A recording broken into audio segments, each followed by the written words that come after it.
Assalamualaikum warahmatullahi wabarakatuh. Perkenalkan, nama saya Muhammad Basil Laftar dengan NIM D1B1-19077, jurusan Agroteknologi kelas A. Baik, di sini saya akan memaparkan tentang mata kuliah Teknologi Produksi Tanaman pada lahan suboptimal, yaitu sebagai tugas remedial tes sumatif 1. Baik, di sini terdapat 5 pertanyaan. Yang pertama itu, apa itu lahan suboptimal? Yang kedua, uraikan tipologi lahan suboptimal. Yang ketiga, uraikan 2 cekaman yang dapat dialami tanaman pada lahan suboptimal. Yang keempat, jelaskan manajemen cekaman lingkungan tanaman pada lahan suboptimal. Yang kelima, jelaskan pendekatan pengelolaan cekaman yang dapat mendera tanaman pada lahan suboptimal. Baik, di sini saya akan menjelaskan yang pertama mengenai apa itu lahan suboptimal. Lahan suboptimal adalah lahan yang secara alamiah mempunyai produktivitas rendah sehingga menghasilkan hasil panen yang kurang maksimal disebabkan oleh faktor internal seperti bahan induk, sifat fisik, kimia, dan biologi tanah, dan faktor eksternal seperti curah hujan dan suhu yang ekstrim. Yang kedua yaitu tipologi lahan suboptimal. Tipologi lahan suboptimal adalah komponen pembeda dalam penentuan kelompok pada lahan suboptimal, antara lain karakteristik tanah seperti jenis tanah dan pencirinya pada tingkat grade, grup, bahan induk, fisiografi dan regim kelembapan, dan karakteristik iklim seperti curah hujan.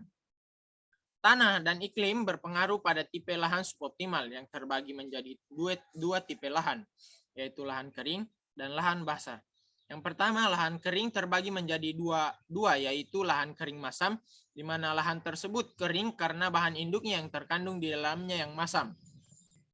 Dan lahan kering beriklim kering, di mana lahan tersebut kering karena tingkat kekurangan air di daerah tersebut tinggi disebabkan oleh curah hujan yang rendah.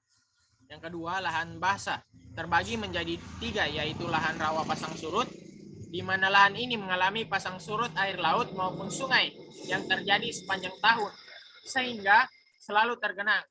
Lahan rawa lebak, yaitu lahan yang tidak dipengaruhi oleh pasang surut, namun sangat dipengaruhi oleh sungai yang mengalami peningkatan debit air, sehingga terjadi banjir yang terjadi pada musim hujan, dan akan berangsur surut pada musim kemarau. Dan lahan gambut, yaitu lahan yang terbentuk dari bahan organik dan termasuk sebagai tanah organik atau histosol atau organosol.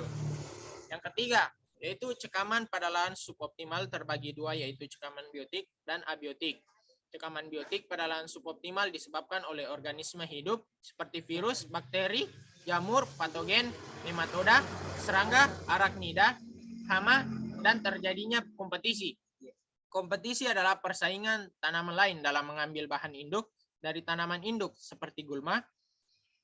Patogen, hama, dan gulma menyebabkan tanaman kehilangan hasil. Yang kedua, cekaman abiotik pada lahan suboptimal menurut hukum toleransi, yaitu defisit, kekurangan, optimal terpenuhi, dan toksik, yaitu kelebihan. Disebabkan oleh faktor lingkungan seperti kekeringan, salinitas tanah yang tinggi, cekaman oksidatif, dan keracunan logam yang berat yang menyebabkan nutrisi pada inang tanaman menghilang sehingga kekuatan pada tanaman berkurang. Yang keempat, yaitu manajemen cekaman lingkungan pada lahan suboptimal, yaitu perubahan yang terjadi pada lingkungan sehingga menyebabkan penurunan pada taraf pertumbuhan dan produksi pada tanaman melalui sistem metabolisme sel pada tanaman. Manajemen tanaman adalah proses di mana sumber daya situasi dirancang oleh manajer agar mencapai tujuan yang mau dicapai, sehingga tidak berfokus pada sumber daya, tetapi dapat melihat situasi dan kondisi untuk mengambil peluang yang konsekuensi dan risiko nantinya dapat diperkecil sesuai preferensi pribadi dan penilaian subjektif.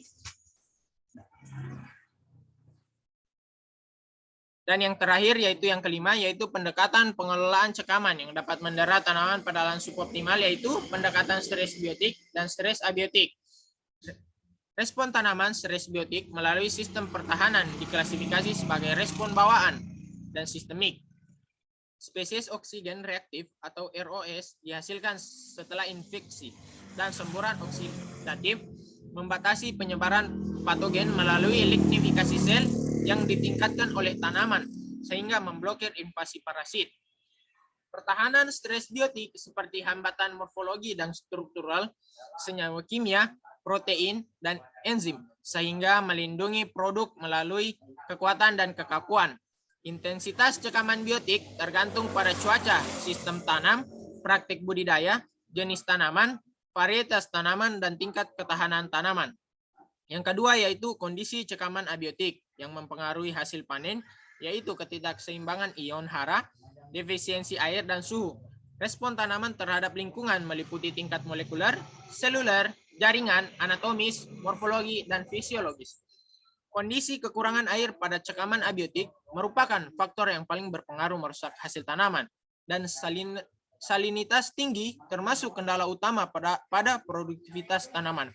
Penggunaan mikroba menjadi strategi menjanjikan dalam mengatasi keterbatasan produksi tanaman karena baik untuk kesehatan dan lebih ramah lingkungan, hemat biaya, dan memberikan perlindungan terhadap cekaman biotik dan abiotik. Baiklah, itu saja yang sempat saya sampaikan mengenai tugas dari mata kuliah teknologi produksi tanaman pada lahan suboptimal. Lebih dan kurangannya mohon dimaafkan. Assalamualaikum warahmatullahi wabarakatuh.